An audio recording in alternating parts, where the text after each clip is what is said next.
বাপেরা নওজওয়ানেরা, আমার আলোচনা আপনাদের পছন্দ নাও হতে পারে, কেননা দীর্ঘ 8 বছর ধরে চিৎকার চেঁচামেচি করছি। ভাইয়েরা, ঐক্য হও, একতা হও।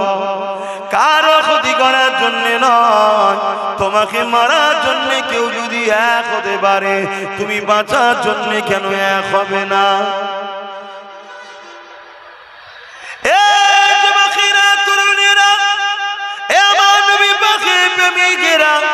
আমি জানি আল্লাহ তার দিনের জন্য যথেষ্ট, আমি এটাও জানি আমাদের সংখ্যা কখনো বেশি প্রয়োজন হয়নি। যতবার লড়াই হয়েছে আমাদের সংখ্যা কখনো মাইনে রাখেনি। আমাদের সংখ্যা প্রত্যেকবারে কম ছিল, আমাদের সংখ্যা প্রত্যেকবারে জালিমদের থেকে কম ছিল। আমাদের হাতে পাওয়ার প্রত্যেকবারই ছিল না, আমাদের হাতে অর্থ পাওয়ার প্রত্যেকবারই ছিল না। কিন্তু আলহামদুলিল্লাহ প্রতিবারেতেই বিজয় আলহামদুলিল্লাহ আমাদেরই হয়েছে।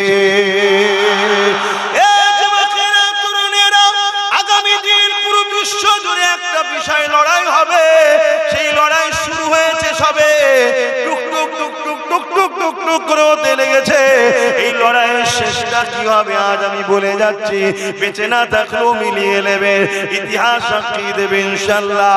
এই লড়াইয়ের শেষ যেদিন হবে সেদিনও আমাদের সংখ্যা কিন্তু কম থাকবে, সেদিনও আমাদের হাতে পাওয়ার থাকবে না, সেদিনও আমাদের হাতে কোনো রকম অর্থ পাওয়ার, ম্যান পাওয়ার, মানি পাওয়ার, মাসুল পাওয়ার কিছুই থাকবে না। শুধু একটা পাওয়ারের জোরে সেদিন আমরা আবার বিজয় লাভ করব। ওই পাওয়ারটার নাম হলো ইমানের পাওয়ার। ওই পাওয়ারের যিনি নেতৃত্ব দেবেন হযরত ইমাম মেহেদী আলাইহিস সালাম। এই যুবকেরা, তরুণেরা, আজ দুনিয়া জুড়ে দুটো দল তৈরি হচ্ছে, একটা হলো কানা দাজ্জালের, আর একটা হলো ইমাম মেহেদী আলাইহিস সালামের। কানা দাজ্জালের দিকে যত খুনিরা যাবে, চোরেরা যাবে, ডাকাতেরা যাবে, চরিত্রহীনরা যাবে, জালিমরা যাবে, পৃথিবীর অত্যাচারীরা যাবে, খুনিরা যাবে, সমাজ বিরোধীরা যাবে, এমন করে চরিত্রহীনেরা দাজ্জালের দিকে যাবে। এই দিকে এখনো পরিকল্পনা চলতেছে, অপর দিকে এটাও পরিকল্পনা। আরে আমাদেরকে শিক্ষা দিতে হবে, সেটা হলো এটা মানবতার পক্ষে, ন্যায়ের পক্ষে, গরিবের পক্ষে। যিনি দাঁড়াবে হযরত ইমাম মেহেদী আলাইহিস সালাম, তিনি ইমাম হাসান হোসেন হুজুরের আওলাদ হবে। তিনার নেতৃত্বে আল্লাহ পাক এই জমিনে আবার ইনসাফ, ইনসানিয়ত, ন্যায়, সত্য, শান্তি, সাম্য তাম পৃথিবীতে গরিবের মুখে হাসি ফুটবে, এতিমের মুখে হাসি ফুটবে, নারীর অধিকার মিলবে, তাম পৃথিবীতে আবার শান্তি প্রতিষ্ঠিত হবে। আর একটু যদি বলি, কারবালা শুরু করেছে আমার ইমাম হোসেন পাক, লড়াই হয়েছে জালিম শাসকের বিরুদ্ধে, কারবালা চলতেছে, এখন আমরা কারবালাতেই আছি, লড়াই এখনো জারি আছে। আজ ইয়াজিদ বাহিনী আছে, হোসেন বাহিনীও আছে, আজও লড়াই জালিম শাসকের সঙ্গে চলতেছে। এই লড়াই চলতে থাকবে, চলতে থাকবে, চলতে থাকবে। যারা জালিম শাসকের সাথ দেবে ইয়াজিদ বাহিনী, যারা জালিম শাসকের বিরোধী করবে হোসেন বাহিনী। এই লড়াই চলতে চলতে এই লড়াইয়ের আখেরি ময়দানে ইমাম হোসেনের পক্ষে নেতৃত্বে লাগবে আমার হোসেনেরই আওলাদ ইমাম মেহেদী আলাইহিস সালাম। এই কারবালা শুরু করেছে ইমাম হোসেন, শেষ ময়দানে বিজয় হবে হোসেনেরই আওলাদের হাতে। আরো জোরে বলো, ইয়া হোসেন, ইয়া হোসেন, ইয়া হাসান, নারে তাকবীর। আল্লাহ।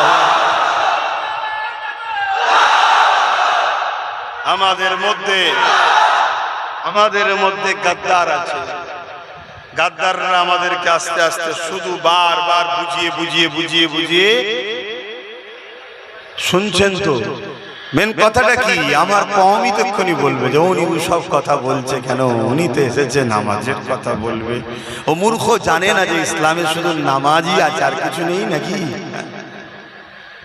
ইসলামে ধর্মনীতি আছে, সমাজনীতি আছে, পরিবার নীতি আছে, রাষ্ট্রনীতি আছে, রাজনীতি আছে, সম্প্রীতি নীতি আছে, মানববন্ধন নীতি আছে। এ যুবকেরা, তরুণেরা, ইসলামে বিশেষ নীতিও রয়েছে। তাহলে একজন আলেম হিসাবে নামাজের কথাও বলতে হবে, রোজার কথাও বলতে হবে, ধর্মের নীতির কথাও বলতে হবে, সমাজ নীতির কথাও বলতে হবে, পরিবার নীতির কথাও বলতে হবে, প্রতিবেশী নীতির কথাও বলতে হবে, রাষ্ট্রনীতির কথাও বলতে হবে, রাজনীতির কথাও বলতে হবে, বিজনেস নীতির কথাও বলতে হবে। কেননা আলেমরাই হলো আল উলামা ওয়ারাসাতুল আম্বিয়া। আলেমরা যদি মনে করে আমি শুধু ধর্মনীতির কথা বলবো, তাহলে নবীর ওয়ারিস হিসাবে, তাহলে অন্যজন, তাহলে বাকিগুলো কে বলবে? কেননা নবী তো কোনো কাউকে আমার ওয়ারিস বলে যায়নি। নবী বলেছে আল উলামা ওয়ারাসাতুল আম্বিয়া, আলেমি হাক্কানিরা হলো আমি রাসূলুল্লাহ আমার ওয়ারিস। তাহলে নবী যে গুণ করেছে ওই গুণ আমাদের কত করতে হবে। আল্লাহ পাক কোরআনের মধ্যে জানিয়ে দিচ্ছে, মা আতাকুমুর রাসূল ফাখুযুহু ওয়া মা নাহাকুম আনহু ফান্তাহু। আমার নবী যা আদেশ করছে নিয়ে নাও, আমার নবী যা নিষেধ করছে ছেড়ে দাও, আমার নবী যা দিচ্ছে নিয়ে নাও, আমার নবী যা ছাড়তে বলছে ছেড়ে দাও। তাহলে নবী ধর্মনীতি নিয়েছে, ওটাও নিতে হবে। নবী সমাজ নীতি দিয়েছে, ওটাও নিতে হবে। নবী রাজনীতি দিয়েছে, ওটাও নিতে হবে। নবী রাষ্ট্রনীতি দিয়েছে, ওটাও নিতে হবে। নবী বিজনেস নীতি দিয়েছে, ওটাও নিতে হবে। নবী সংসার জীবন নীতি দিয়েছে, ওটাও নিতে হবে। এ যুবকেরা, তরুণেরা, তাহলে আমার নবীর কথা বলবে কে?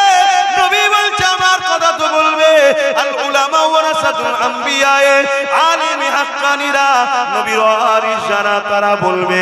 তাহলে আজকে উলামারা যদি বলে বাবারা নামাজ পড়ো, রোজা রাখো, হজ করো, দাঁড়িয়ে রাখো, মসজিদ মাদ্রাসা বানাও, ভালো কথা বলেছেন, ধর্মনীতি হয়ে গেছে। কিন্তু সমাজনীতির কথা বলবো না, অর্থনীতির কথা বলবো না, রাজনীতির কথা বলবো না, রাষ্ট্রনীতির কথা বলবো না। এই উলামা, তাহলে বলুন আমার নবী পাকের দিনের সামান্য কিঞ্চিৎ শিখালে, বাকিটা তো আর এই সমাজকে আপনি দিলেন না।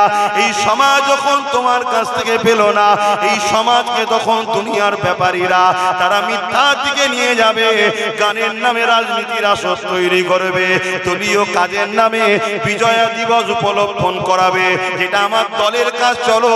অথচ রাসূলুল্লাহ জানালে যেখানে গায়রুল্লাহর কোনো কাজ হয় ওই জায়গায় তোমরা যেও না, ওখানে আল্লাহ পাকের লানত হয়। এই কেউ যদি গায়রুল্লাহর উপাসনা করে সেটা তার পছন্দ, তার রুচি, তার কাছে, সে মহান স্রষ্টার কাছে জবাব দেবে। কিন্তু আমি যখন এক খোদার বিশ্বাসী, তাহলে আমার খোদাকে যেখানে অমান্য করে গায়রুল্লাহকে নিয়ে আসা হয়, আমি উম্মতে মুহাম্মাদি হিসাবে দলীয় কাজ বলে সেই জায়গায় তো আমি কখনো শরীক হতে পারি না। কিন্তু আজকে রাজনীতির নামে তোমাকে আমাকে গায়রুল্লাহর অনুষ্ঠানে নিয়ে যাওয়া হয়েছে। উলামারা আমরা রুকিনি, আমরা তোমাদেরকে বলিনি। আজকে তোমাকে আমাকে এমন এমন স্লোগান দিয়েছে দলীয় কাজের নামে, যে স্লোগানে তোমার আমার কুফরি হয়েছে, ইমানটা চলে যাচ্ছে। তোমাকে আমাকে তাই বুঝাতে হবে, আসো দুনিয়াদারি করতে হবে, ধর্মনীতি করতে হবে, সংসার করতে হবে, রাষ্ট্র চালাতে হবে, সব করতে হবে। কিন্তু মনে রেখে দিও, মডেল হবে শুধুমাত্র একজন, উসওয়াতুন হাসানা, মুহাম্মদ রাসূলুল্লাহ। এই যুবকেরা, তরুণেরা, কেন আমরা পারবো না? আজকে ওমর ফারুক হুজুর যদি আর্ধেক পৃথিবীর রাজত্ব চালাতে পারে, আবার মদিনার মসজিদে নববী শরীফে ইমামতিও করতে পারে, তাহলে আমাদের ইমামদের কাছে প্রশ্ন, হ্যাঁ আমার ইমাম ভাইরা, আমাকে খারাপ নিও না ভাই, ভালোবাসি, বুঝাতে চাইছি। অনেক গাল খেতে হয়েছে মানুষের জন্য কথা বলতে গিয়ে।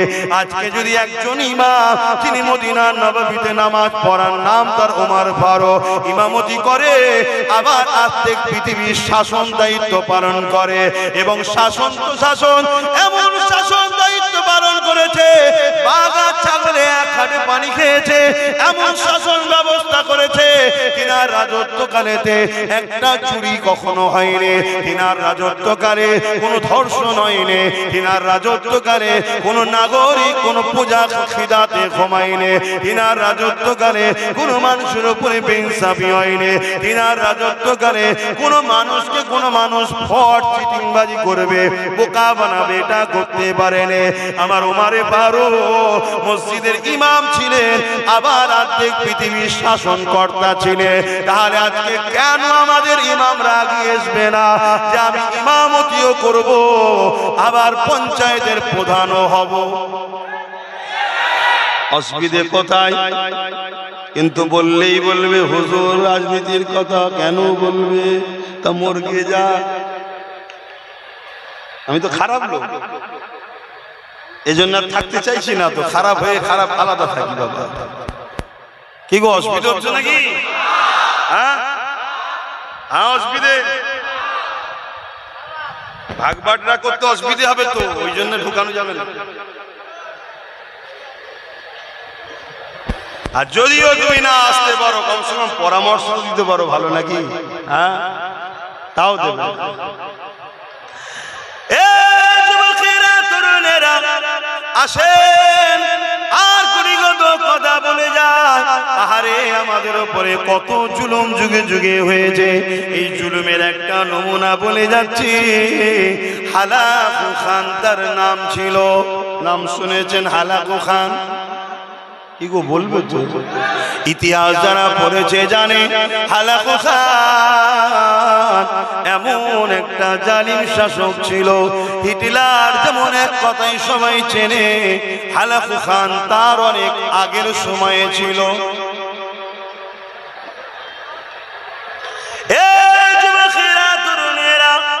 মিশরের উপরে হামলা করলো, মিশরের মুসলমানদেরকে এত মারা মেরেছে, এত মারা মেরেছে, মানুষের রক্তেতে নদীর পানি লাল হয়ে গেছে।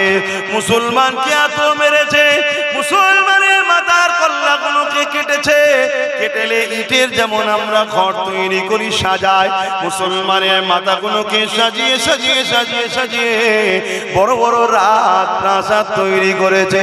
কিন্তু শুনে রেখে দেন, দিনের শেষে রেজাল্টটা কি হলো? রেজাল্টের ফাইসাল্লা হলো হালাকু খান মিটে গেছে, আজও 200 কোটি মুসলমান বেঁচে আছে।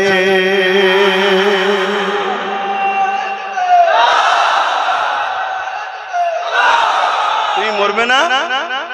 কি গো বলবে তো, মরবে না? ভয় লাগছে মরতে? মরবে না?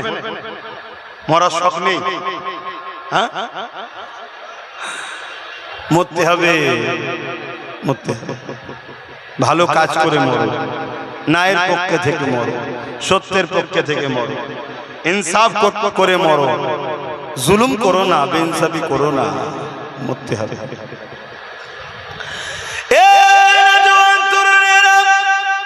চেঙ্গিস খান নাম শুনেছেন? বাগদাদের মাদ্রাসাগুলোকে মিটিয়ে দিবার জন্য হামলা করেছিল, মাদ্রাসাকে উপরে হামলা করে মাদ্রাসাগুলোকে ভেঙে দিয়েছিল, মাদ্রাসার ছাত্রগুলোকে কতলেআম করে রক্তাক্ত করে দিয়েছিল। এই যুবকেরা, তরুণেরা, বাপেরা, এ নবী পাকের প্রেমিকেরা, চেঙ্গিস খান এত অত্যাচার, এত জুলুম করেছে, যেসব জায়গাগুলোকে দখল করত, কোনো ঘর বাড়ি, মানুষ, গাছপালা, পশু পাখি কিছুই রাখতো না, সব পুড়িয়ে মেরে শেষ করে দিত। এত বড় জালিম শাসক ছিল। ওই বাগদাদে হামলা করলো, বাগদাদের মাদ্রাসা ছাত্রগুলোকে কতলেআম করে দিল। 300 ছাত্রকে, 300 উস্তাদকে নিয়ে এমন করে 3টে লাইনে সীমাবদ্ধ করে দাঁড় করিয়ে দিল, 3টে লাইনে কাতার দিয়ে দাঁড় করিয়ে দিল। 100 100 100 3টে কাতারে 100 100 করে 300 জনকে দাঁড় করিয়ে দেওয়া হলো। এই 300 জনকে দাঁড় করিয়ে দিয়ে চেঙ্গিস খান আগিয়ে এসে বলছে, এ মুসলমান, এ উলামায়ে হক দিনেরা, তোমরা কেন ভয় খাচ্ছ না? কি খাচ্ছ না? বাবু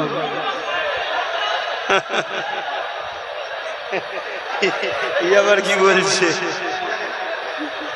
সর্বনাশের কথা। এই শোন, এটা বলে দিয়ে চলে যাবো। এখানে ওয়াজ করা যাবে, এখানে ওয়াজ করা যাবে না, গরম খুব, টিপা টিপি করবে বলছে। এই শুনছেন, আল্লাহ ছাড়া কাউকে ভয় করবে না, কখনো মরণের কথা চিন্তা করবে না। হায়াতের মালিক আল্লাহ, মৃত্যুর মালিক আল্লাহ। আল্লাহ যদি তোমাকে হায়াতে রাখে, ওই কিছু বছর আগে তুরস্কে একটা ভূমিকম্প হয়েছিল না, হাজার হাজার বাড়ি ভেঙে পড়ে গেল। সেই ধসের নিচে তো একটা মায়ের প্রস্রাব বেদনা হলো, একটা সন্তান হলো, মাটাও মারা গেল, বাপটা মারা গেল। 2.5 দিন ধরে ওই বাচ্চাটা ওই বিশাল বিশাল বিল্ডিং এর তলাতে জিন্দা বেঁচে ছিল। জোরে বলুন, আজও বাচ্চাটা বেঁচে আছে, বলুন সুবহানাল্লাহ। একবার এলো না সুনামি, ওই সুনামির সময় একটা মসজিদের ভেতরে মুয়াজ্জিন আজান দিচ্ছিল, আল্লাহু আকবার, আল্লাহু আজান দিচ্ছে, আর সুনামির পানি মসজিদে ঢুকে আর মসজিদে থেকে ঘুরে যখন বেরোচ্ছে ইমামকে নিয়ে বাইরে, তো শুরুতে সবতে ভেসে চলে যাচ্ছে, গাড়ি বাড়ি টাকা পয়সা ব্যাংক ব্যালেন্স সব মানুষজন মরে ভেসে চলে যাচ্ছে, ইমামও ভেসে চলে যাচ্ছে। আমার আল্লাহ ইমামকে নিয়ে যে একটা নারিকেল গাছ দিল। জোরে বলুন সুবহানাল্লাহ। অন্য গাছ দেয়নি। কেন দিল নারিকেল গাছ? কেন ওর উপরে থাকলে খাবারও পাওয়া যাবে, কেন কিছু না পাক নুনা পানি, তো পানিটা তো পাওয়া যাবে। হ্যাঁ, আর নারকেল গাছের দেখবেন মাথা ভেসে থাকে, তোর ওপরে বসলো, স্রোতের মতো গাছ বেরিয়ে চলে যাচ্ছে, স্রোতের মধ্যে বেরিয়ে চলে যাচ্ছে। যেতে যেতে যেতে যেতে যখন সব সুনামি থেমে গেল, আর গেল অনেকদিন পর, আর এরকম যখন জাহাজ সব বেরিয়েছে, আল্লাহ জাহাজকে ওই দিকেই নিয়ে গেলেন। সব কন্ট্রোল তার হাতে রে বাবা, সব কন্ট্রোল তার হাতে। হাই হাই, আজকেও যা কিছু হচ্ছে সব কন্ট্রোল তার হাতে। এর মধ্যে অনেক পরীক্ষা আছে, সে কিন্তু আম সমাজে বলার মতো নয়, কিন্তু সব ভুল বুঝবে। সমস্যাতে এটা, আপনারা সেইভাবে তো বিশ্বাস করেন না, না যেভাবে আপনার আব্বারা বিশ্বাস করতো আমার দাদুদের ঘরে। এখন সব সন্দেহ করে, সমস্যা তো এটাই। আর না হয় আপনি যদি আমাকে বলেন, আমি তো ভালো কিছু দেখতে পাচ্ছি, আমি খারাপ কিছু দেখতে পাচ্ছি না, আমি ভালো কিছু দেখতে পাচ্ছি। কথা বুঝলেন? কেন? আমি জানি ব্যথা যদি না বাড়ে সন্তান হবে না, ব্যথার দরকার আছে, ঠিক তো নাকি? ব্যথা যখন হতে হতে হতে হতে চরম ব্যথা হয়ে যাবে, তখন কষ্টটা হয়তো সহ্য করা অনেক কঠিন, কিন্তু এটাও ঠিক কথা, আর দেরি নয়, এবারে অতিথি আসবে। জোরে বলুন সুবহানাল্লাহ, তাই তো নাকি? তা আমাদেরও ব্যথা 79 বছর ধরে হচ্ছে, হালকা হালকা হালকা হালকা হচ্ছে। প্রথমে যারা ছিল একটু হালকা, তারপরে আরেকটু হালকা বা একটু বেশি, তারপরেরটা আরেকটু বেশি, এখন পুরো ডাইরেক্ট ব্যথা উঠে গেছে। কথা বুঝে আসছে? এ ব্যথা চরম ব্যথা, এর থেকে তো বড় ব্যথার কেউ নেই। কি এ ব্যথার ভয়ই তো এতদিন ছিলাম আমরা, বুঝছেন তো নাকি? হ্যাঁ, খুব ভালো বোঝে সব আল্লাহ জানে। এ ব্যথার ভয় তো ছিলাম, এ ব্যথার ভয়ে কখনো আমরা এক জায়গায় হইনি, ভাই ভাইকে সালামও দিইনি, এক জায়গায় হইনি। কেন? আমরা এক হলে নাকি ব্যথা তাড়াতাড়ি উঠে পড়বে। কথা বুঝে আসছে? আরে আগে যদি ব্যথা উঠতো আরো লাভ হতো, শুনছেন? কিন্তু এখন যখন ব্যথা উঠেছে, এখন তো অনেক দিন হয়ে গেছে, আমরাও তো অনেক দুর্বল হয়ে গেছি। আগে তবু আরো সবল ছিলাম না, কিন্তু আমাদেরকে দুর্বল করানোর জন্যেই শুধু অপেক্ষা করিয়েছে। যখন আমরা দুর্বল হয়ে গেছি, সবাই মিলেই ব্যথাকে তুলেছে। খেয়াল করে দেখুন না, সবাইকে জিজ্ঞেস করুন, হারা তোর 30 জন ছিলিস, হঠাৎ করে 10 জন 20 জন গেল কোথায়? বলবে ব্যথার দিকে।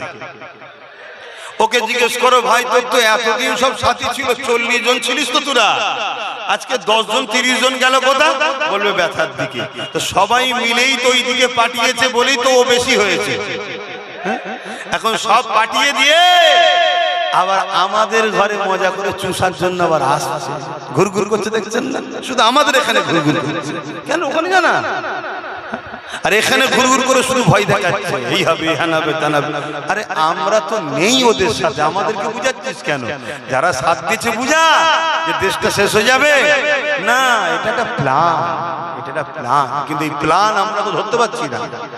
তো সেই জায়গায় ব্যথা এখন চরমে, কষ্ট হয়তো অনেক বেশি হবে, কষ্ট অনেক বেশি হবে।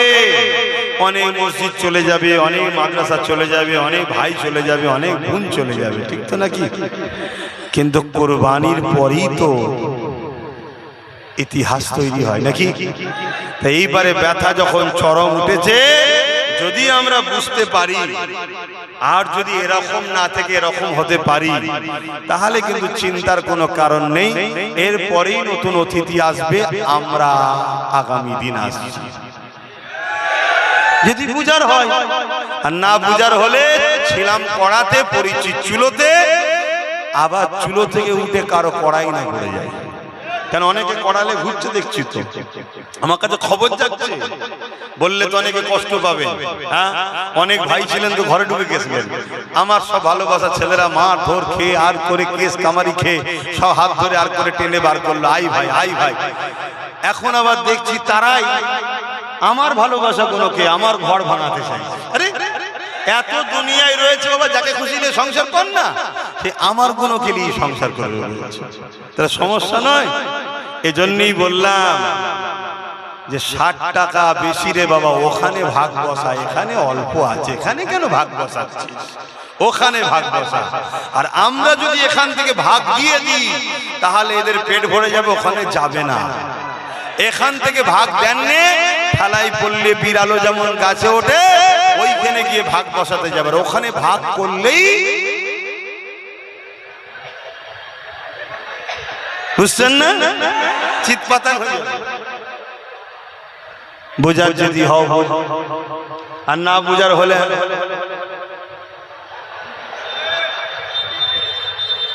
করে বসতে, আর কি করা যাবে?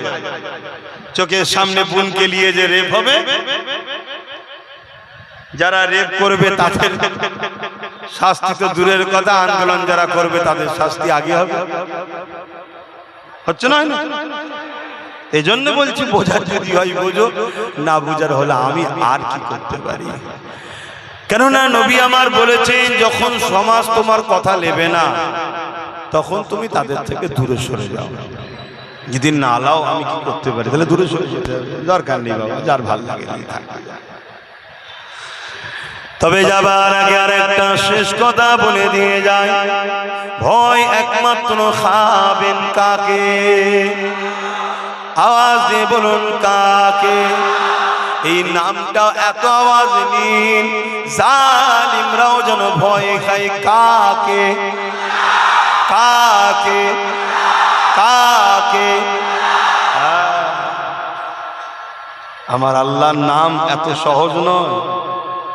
আজান হলে দেখবেন অনেক কুকুর ছুটোছুটি করে। কেন? আজান যখন হয় শয়তান তখন ছুটোছুটি করে, আর আজান হলে এখন কিছু মানুষ কুকুরেরও সমস্যা হয়, দেখছেন না, ছুটোছুটি করে।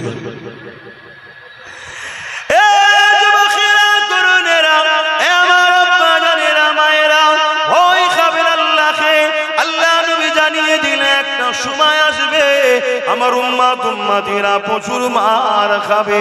মন্দি হাদিসটা শুনে সাহাবা হুজুররা জিজ্ঞাসা করলে, ইয়া রাসূলুল্লাহ, হাবিবাল্লাহ, আমার ভাইদের সংখ্যা কি কম হবে? আল্লাহ নবী বললেন, না, সংখ্যা তাদের কম হবে না। নবী বলেছেন সংখ্যা কম হবে না, আমাদের সংখ্যা কি কম? যদি কম হতো তাহলে নাম বাদ দিতে লাগতো। তো জানে নাম বাদ না দিলে আসতে পারবে, নাম বাদ।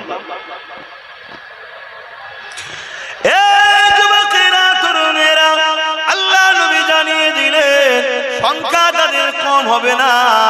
সাহাবা হুজুররা জিজ্ঞাসা করলে, ইয়া রাসূলুল্লাহ, হাবিবাল্লাহ, তাহলে মার কেন খাবে?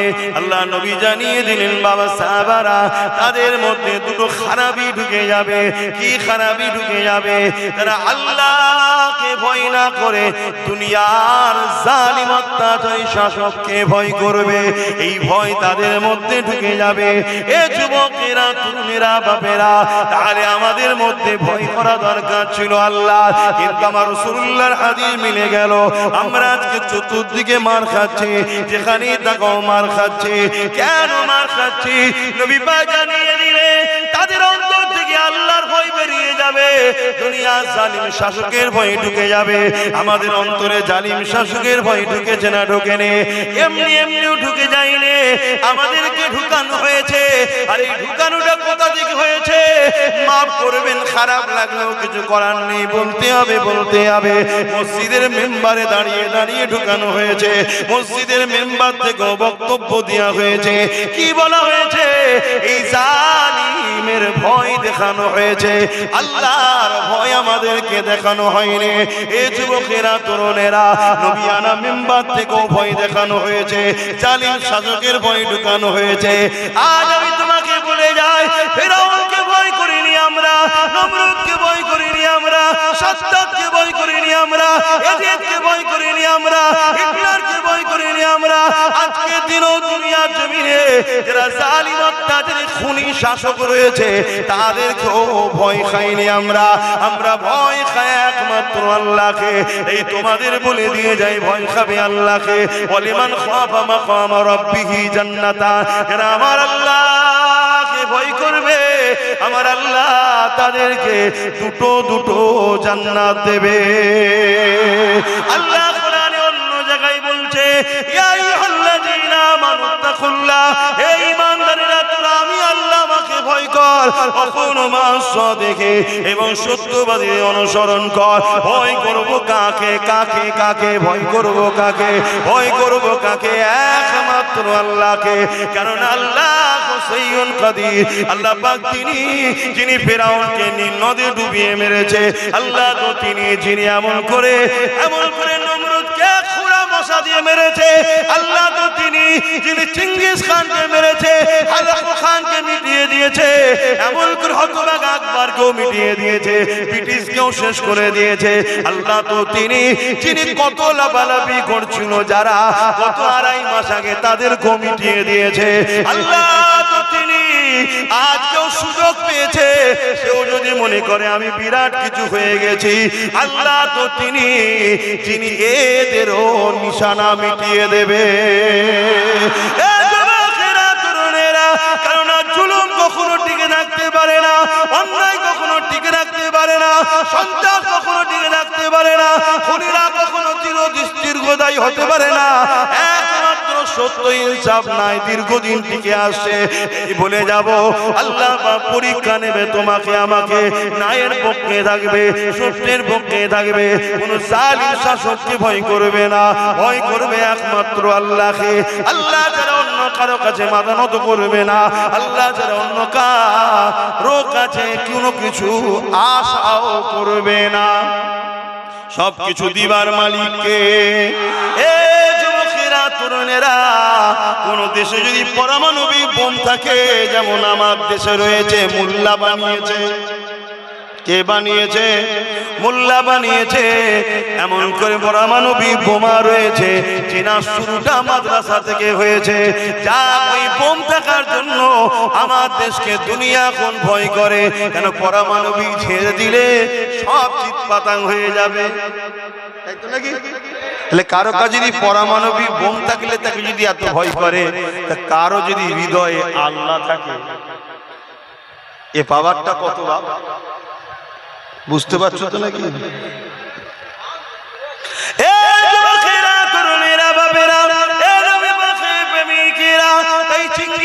জিজ্ঞাসা করেছিল, এ আল্লাহ পাকের আলেম বান্দারে, এতগুলো বাচ্চাকে মেরে ফেললাম, কই তোমাদের তো ভয় লাগছে না কেন?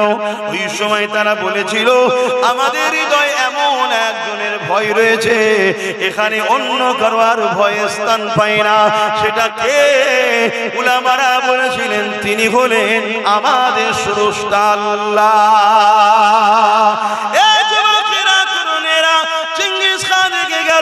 রেগে গিয়ে বলতে লাগলো, এ জাল্লাদ আলেম গুলো ধর থেকে কল্লা আলাদা করে দে, কত জ্বালিয়েছে আমাদেরকে দেখো, কিন্তু জ্বালাইনি রে বাবা। হ্যাঁ, অনেকে মিথ্যা ইতিহাস শোনাচ্ছে দুনিয়াকে, তার ভিতরে তার লেজও নেই, আগাও নেই, কিছুই নেই। এই যুবকেরা চেঙ্গিস খান যখনই হুকুম করে দিল, কতল করা শুরু হয়ে গেল। একটার পর একটা আলেমের ধপ থেকে কল্লা আলাদা হতে লেগেছে, আলাদা হতে লেগেছে। এই প্রথম কাতারেতে একজন বুজুর্গ আলেম ছিলেন, তিনি প্রথম কাতার থেকে দ্বিতীয় কাতারে চলে গেলেন। দ্বিতীয় কাতারে যখন অনুপদ চলে যেতে লেগেছে, চেঙ্গিস খান দেখে নিয়েছে, কিন্তু কিছু বলল না। 99 জন প্রথম কাতারে আলেমকে কতল করে দেওয়া হলো, কেন একজন তো দ্বিতীয় কাতারে চলে গেছে। এখন দ্বিতীয় কাতারে 101 জন হয়ে গেছে। আবার চেঙ্গিস খান হুকুম করে দিল জাল্লাদকে, দ্বিতীয় কাতারে উলামাদেরকে কতল করো। দ্বিতীয় কাতারে উলামাদেরকে কতল করতে লাগলো। এই কতল ধর থেকে কল্লাগুলো আলাদা হচ্ছে, কিন্তু পাশের আলেমটা একটুখানি ভয় খাচ্ছে না। এই যুবকেরা, তরুণেরা, কারণ আমাদের তো পুরস্কার শুরু হয় মৃত্যুর পর থেকে। এই শাহাদাতের মরণ, এটা সব থেকে বড় নিয়ামতের মরণ। কেন যারা শহীদ হয় আল্লাহ তাদেরকে বেহিসাব জান্নাতি বানায়। এই যুবকেরা, তরুণেরা, বাপেরা, আমার নবী পাকের গোলামেরা, শুনে রেখে দাও ও নবী পাকের দিওয়ানারা। এইভাবে দ্বিতীয় কাতারে যখন উলামাদেরকে কতল করছে, ওই প্রথম কাতারের বুজুর্গ উলামাটা দ্বিতীয় কাতারে চলে গেল। দ্বিতীয় কাতারে যখন যেতে লেগেছে, ওই সময় দ্বিতীয় কাতারেও 100 জনকে কতল করে দেওয়া হলো। দ্বিতীয় কাতারে এখন 101 জন রয়েছে। চেঙ্গিস খান আগিয়ে এসে ওই বুজুর্গ উলামার সামনে দাঁড়িয়েছে, দাঁড়িয়ে গিয়ে বলতে লেগেছে, এবারে তুমি কোন কাতারে যাবে? প্রথম কাতার থেকে দ্বিতীয় কাতার, দ্বিতীয় কাতার থেকে তৃতীয় কাতার, এখনো সময় আছে, আমাদের দিকে চলে আসো। এবারে তুমি কোথায় যাবে বলো। ওই সময় বুজুর্গ উলামা কি বলেছিলেন? হে চেঙ্গিস খান, আমার আল্লাহ আছে। আরো জোরে বলুন সুবহান।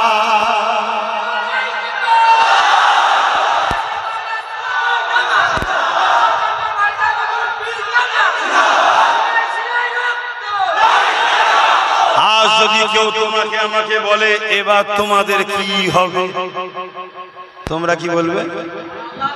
ধরে বলো। কিন্তু এইটা তো আজকে বলছো, হাকিকাতে বলো। টিপার সময় মনে থাকে যে আল্লাহ আছে? তখন খেয়াল থাকে? তখন তো এক জালিমের হাত থেকে বাঁচার জন্য আর এক জালিমের সাথ দাও। হ্যাঁ, এতদিন আমরা ইসলামের গোপন দুশ্মনদের সাথ দিয়েছি। বলো বলো বলো, দিয়েছো না দিওনি? স্বীকার করো। এতদিন আমরা ইসলামের গোপন দুশ্মনদের সাথ দিয়েছি। হ্যাঁ, ইসলামকে আঘাত দেয় যারা, এদের কাছে প্রিয় তারা। বিগত দিনও এমন অনেক চরিত্রহীন জালিমদের ঘরে নিয়ে এরা হুড়োহুড়ি করেছে না করে? আবার নতুন করে হুড়োহুড়ি করতে চাইছে। কারণ কি? ইসলামকে আঘাত দেয় যারা, ইসলামের দুশ্মনদের আপনজন তারা। এটা কমন ব্যাপার, এটা বুঝতে এত দেরি হয়? গত দিনও তো অনেকে নিয়ে হুড়োহুড়ি করেছিল, আজকে আবার নতুন করে হুড়োহুড়ির একটা প্ল্যান চলছে। খবর রাখো তো নাকি? চলছে। কিন্তু আমরা গত দিনে কি বলে বন্ধু সেজে গোপন দুশ্মনকে সাথ দিয়েছি না দিইনি? বলবেন তো? কেউ বলেছিল কোরআন মিটে যাবে, আমার উন্নতি মিটবে না, সে কি দুশ্মন নয়? সাথ দিয়েছি না দিইনি? আল্লাহ বলছে যখন গোপন দুশ্মনকে এত ভালো লাগে, তো এবারে একটা প্রকাশ্য দুশ্মনী সামনেতে দিয়েছে। এসেই বলছে খাওয়া বন্ধ। কে? লাউ খেলা সামলাও। কে? তাহলে আমরা আমাদের কবর নিজেরা খড়িছি না খড়িনি? তাহলে এখান থেকে ফিরে আসার রাস্তা আছে না নাই? আচ্ছা, কে বলেছেন? আচ্ছা, আল্লাহ বড় দয়ালু। লা তাখনাতু মির রাহমাতিল্লাহ, বান্দা আমার রহমত থেকে নিরাশ হয়ে যাস না। আছে তো দরজা খোলা, কিন্তু আসতে হবে তো। এখনো কি আসার ইচ্ছা আছে? কই, দেখতেই পাচ্ছি না। এখনো তো আসার ইচ্ছা নেই। সেদিন একটা মুরব্বী গেছে, আমি যাব্বা অনেক কিছু করেছ আব্বা, আর নয় বা ছেলেগুলো করুক, পিছন থেকে পরামর্শ দিই। বলছে না না, ও ছেলেগুলোকে বলেন যেন আমাদের দিকে চলে আসে। আমি আল্লাহ, তোমার হাতে হিদায়েতের পাওয়ার, কপাল যদি ফাটা হয় পরিবর্তন হওয়ার রাস্তা নাই। তোমাদের যাবার সময় হয়ে গেল আব্বা, এবার তো মসজিদে যাবে, তসবিহ পড়বে, আল্লাহ আল্লাহ করবে। হ্যাঁ, প্রতিবেশী, পাড়া প্রতিবেশী সব আত্মীয় স্বজনের বাড়ি বাড়ি ঘুরতে যাবে। হ্যাঁ বাবা ভালো আছিস, কেন আত্মীয়তা বজায় রাখলে হায়াত বাড়ে। জোরে বলুন সুবহানাল্লাহ। কুটুম বাড়ি, মেয়ের বাড়ি, ছেলের কি বলে বিয়াই বাড়ি, সব কুটুম আছে না, একটু যাবে, দুদিন কাটালো, একটু মনটা ফ্রি থাকবে, তা না। আবার সব কথা শুনছেন? আমি সব মুরব্বীকে বলছি, যে বলেছেন তার কথা বলছি।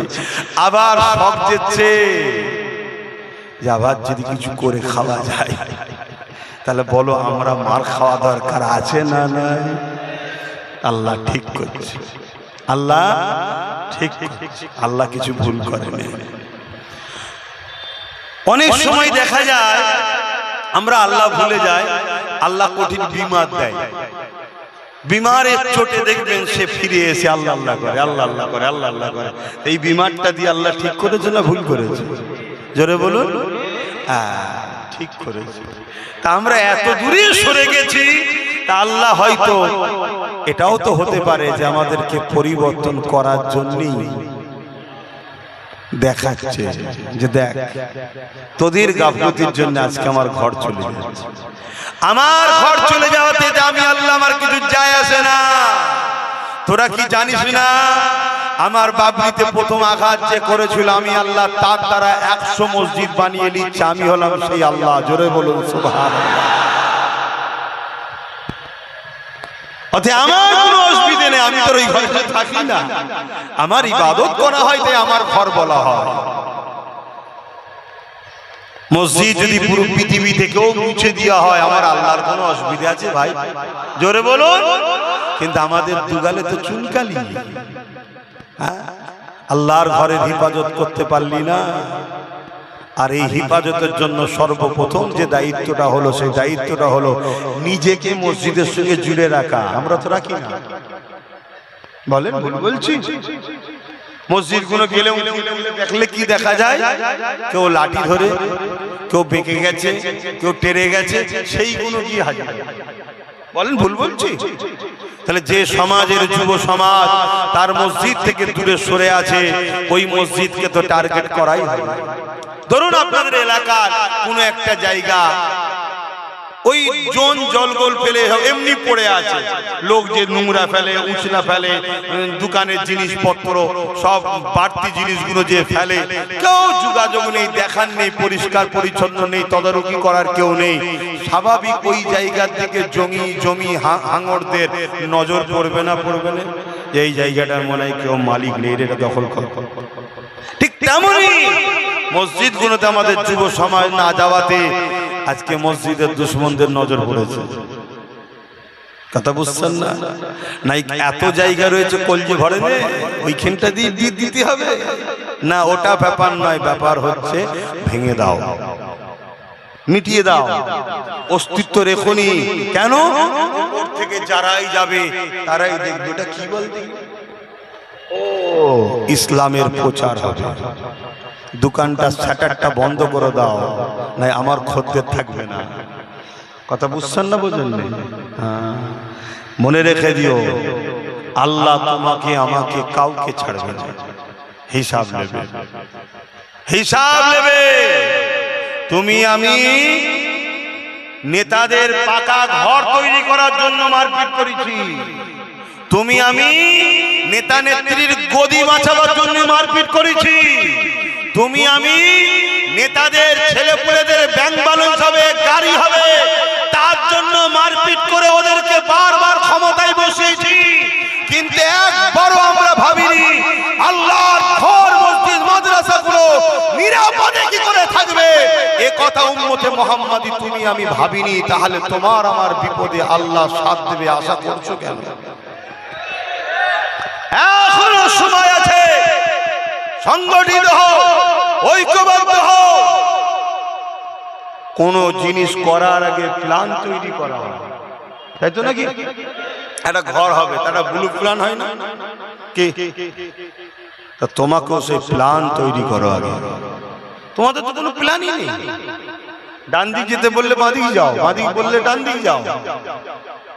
প্রত্যেকটা জায়গায় বলেছি নিজের এলাকায় নিজের ধর্ম পালন করো, নিজের এলাকায় হুড়োহুড়ি করো, এরপরও কত কোনো মানে বলে মানে না। আরো কত কি বলেছি, কত কিছু বুঝিয়েছি। প্ল্যান ছাড়া কোনো কাজ হয় না। শুনেছেন? শোনেন? তা আমি আজকে আর একবার বলে যাচ্ছি, যদি মনে করো সুখে দুঃখে বিপদ আপদে তোমাদের পাশে থাকা দরকার, তাহলে তুমি আমার পাশে আগে আসো, তাহলে আমি তোমার পাশে যাব। আসবে আমার পাশে? কারা আসবে হাত তুলে দেখা। হাত সত্য তো? এবার এই হাতটা যে তুললে সত্য, এর প্রমাণ কি আছে, দলিল কি আছে? আরে আল্লাহ তো সব জানে, আমারও তো জানা দরকার যে ছেলেটা আমার সাথে আছে। কেন আমাকে যতজন গালি দেয়, সমালোচনা করে, কোনো অমুসলিম তো নয়, মুসলমানরাই তো করে নাকি? আমি বুঝবো কি করে কোন মুসলমান এটা, এজিদি না হোসাইনি, চিনবো কি করে? তাহলে প্রমাণ লাগবে না লাগবে না? তা কি প্রমাণ দিতে হবে, এটা আলোচনা হবে। তার জন্য তুমি যোগাযোগ করো। প্রত্যেক গ্রামে গ্রামে আমি বলেছিলাম 50, 60, 70, 100টা করে ছেলে আসো, দেখা করো। বলেছিলাম না বলিনি? আছো, দেখা করো। ও তো ভুরপুরা শরীফে যাও, হ্যাঁ, যেন মনে হচ্ছে ঘোড়ার পিঠে উঠে লাফাচ্ছে। এখানে ওখানে এখানে মারছে। আর আল্লাহ যদি কোনো জায়গায় মিলাই কেস মধ্যে, যেখানে মালিক আল্লাহ আমি নয়, খাওয়া দাওয়া হয়ে গেল, রুমালটাও নেই, পাছাতেই হাত মুছে নি, ছুট পোপো করে ঘুরছে। খারাপ লাগছে কথা নাকি? ওরে বাবা, ইয়া নবী সালাম।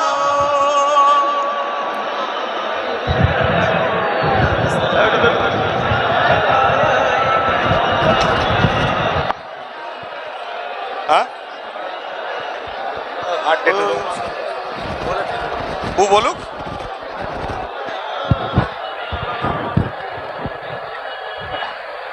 আমি তো খেয়ালই করিনি 10টা কখন পার হয়ে গেছে।